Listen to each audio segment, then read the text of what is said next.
Chacun sait que moi j'ai un engagement politique très fort, dont je ne me cache pas. J'aurais pu demander une investiture et monter une liste politique avec une étiquette.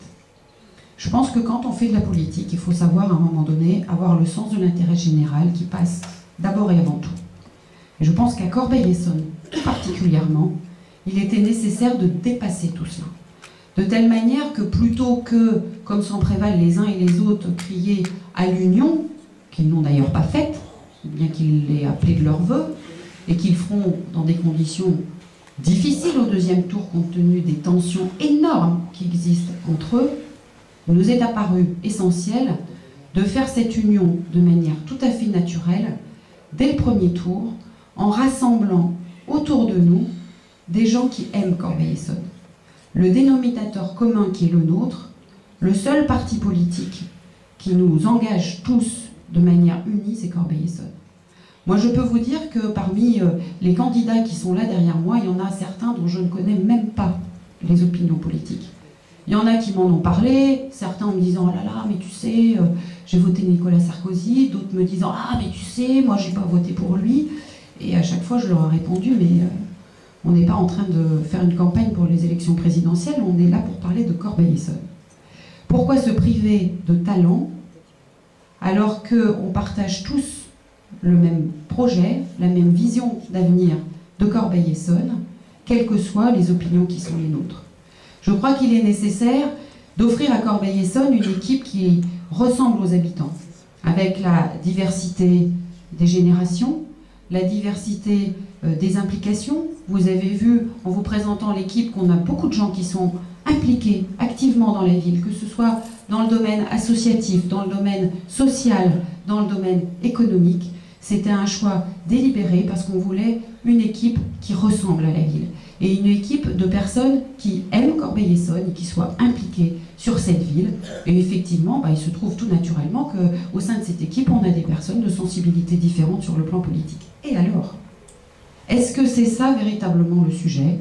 Et est-ce qu'il est nécessaire, dans la situation dans laquelle se trouve Corbeil-Essonnes, avec toutes les déchirures qu'elle a connues ces derniers temps, est-ce qu'on doit forcément enfermer les gens dans des cases de manière hermétique? Eh bien nous ne nous le croyons pas. Et je peux vous dire que sortir des cases, c'est pas facile, parce que, pour vous raconter une anecdote, quand on a déposé la liste, on m'a remis un papier et on m'a dit il faut que vous choisissiez une case. Et donc dans la case, il y avait les différentes formations politiques classiques, et puis après il y avait divers gauche, divers droite. Et moi je dis mais moi je peux rien remplir, nous on présente une liste pour Corbeil-Essonnes et on n'a pas l'intention de mettre une étiquette. Alors comme il n'y a pas divers, rien du tout, moi je ne peux pas remplir. Donc ils m'ont dit mais de toute façon si vous ne remplissez pas, on remplira pour vous. Je dis écoutez, ça c'est votre responsabilité, c'est pas la mienne. Moi je trouve que votre papier il n'est pas suffisamment ouvert, pas suffisamment respectueux de l'évolution nécessaire dans certains cas, comme c'est le cas à Corbeil-Essonnes. Donc moi je remplis rien, puisque je considère que notre liste est sans étiquette. On nous cataloguera forcément, en tout cas moi j'ai rien rempli.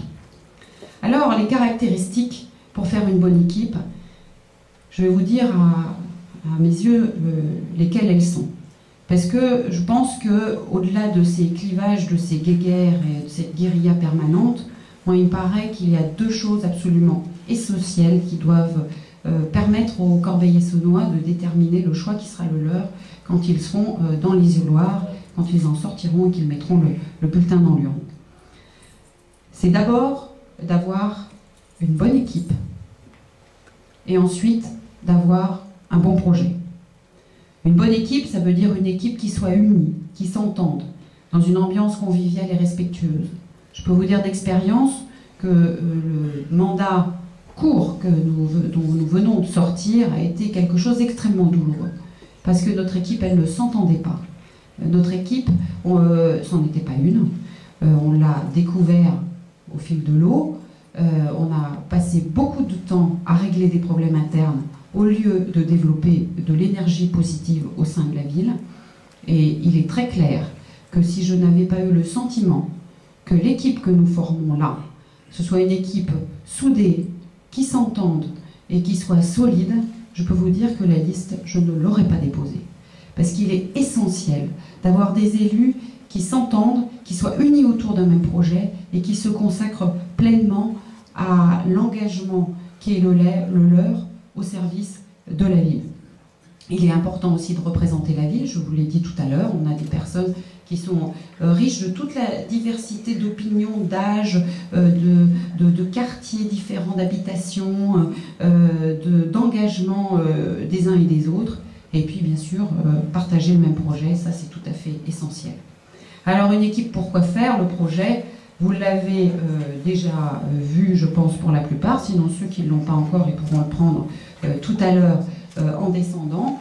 On a travaillé beaucoup, effectivement, mener une campagne électorale en plein été, réunir 43 personnes en ayant une feuille de route qui soit très précise, des gens qui soient impliqués sur la ville, qui s'entendent, qui partagent le même projet, c'est pas forcément quelque chose qui est évident à la base. Et en plus de ça, il était hors de question d'amener un projet ficelé en disant aux candidats, voilà, c'est comme ça, c'est pas autrement, vous signez en bas, vous l'apprendrez par cœur et vous direz que vous êtes d'accord avec. Moi, c'est pas comme ça que j'ai l'habitude de fonctionner. Je pense que c'est pas comme ça qu'il faut fonctionner au niveau de la ville, et que avant de mettre un projet en place, il faut d'abord le vivre comme ça au sein de son équipe. Et donc nous avons travaillé, on a fait des groupes de travail, on a travaillé tous ensemble. Alors il y a eu les départs en vacances, donc c'était pas toujours les mêmes qui étaient présents, et on a terminé en passant une nuit blanche à la permanence, de manière à ce que le projet soit bouclé et qu'on puisse l'envoyer chez l'imprimeur et vous le distribuer. Alors ce projet, je ne vais pas vous le détailler parce que l'heure tourne et que vous allez avoir la possibilité de le regarder attentivement. Je dirais qu'il y avait pour nous un certain nombre de priorités essentielles. La ville, elle est dans une situation qui n'est pas facile. Et tous ceux qui vous diront le contraire mentiront.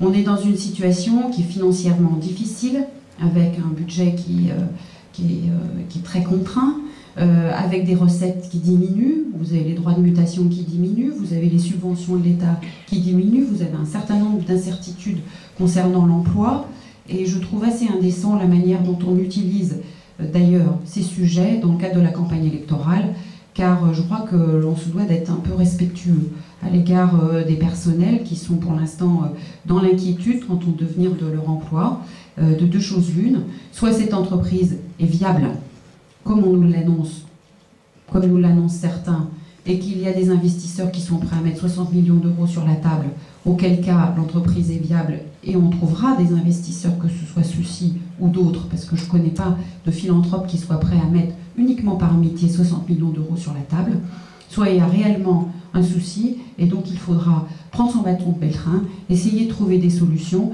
et des solutions, il faudra en trouver. Bien sûr qu'il faudra aussi accompagner les gens, car ce n'est pas la peine de raconter d'histoire, il y aura peut-être des licenciements. Pour l'instant, l'entreprise, le plan a été reconduit, le plan de redressement, donc pour l'instant, on est encore dans l'expectative, ça fait partie bien sûr des dossiers prioritaires qu'il faudra traiter, mais le développement économique, c'est quelque chose d'essentiel. Hannibal vous en a parlé très modestement et très rapidement tout à l'heure. Pourtant, il aurait pu vous en parler toute la soirée parce qu'il a une quantité d'idées dans ce domaine. Il faut être très volontariste, ne jamais baisser les bras. Moi, je considère que la fatalité, ça n'existe pas, et quand on veut, on peut. Il suffit d'être imaginatif et de se doter des moyens de réussir. On a tout un tissu de PME, PMI à développer sur la ville de Corbeil-Essonnes, des tas d'initiatives à créer. On a certaines qui sont pour l'instant en cours d'élaboration, notamment sur la ZAC des Blanches, à côté sur le coup de Ramonceau, où il y a création de très nombreux emplois qui sont en prévision. Il y a des tas d'autres propositions que l'on a à faire dans ce domaine-là, et de l'emploi, si on le veut, si on favorise l'implantation des entreprises, si on accompagne les personnes qui veulent créer leurs entreprises et qu'on leur donne les outils et les conseils nécessaires pour le faire, on peut le faire. Ça ne veut pas dire qu'avec un coup de baguette magique, on va tout résoudre. Mais ça veut dire que dire qu'on ne peut rien faire, c'est faux.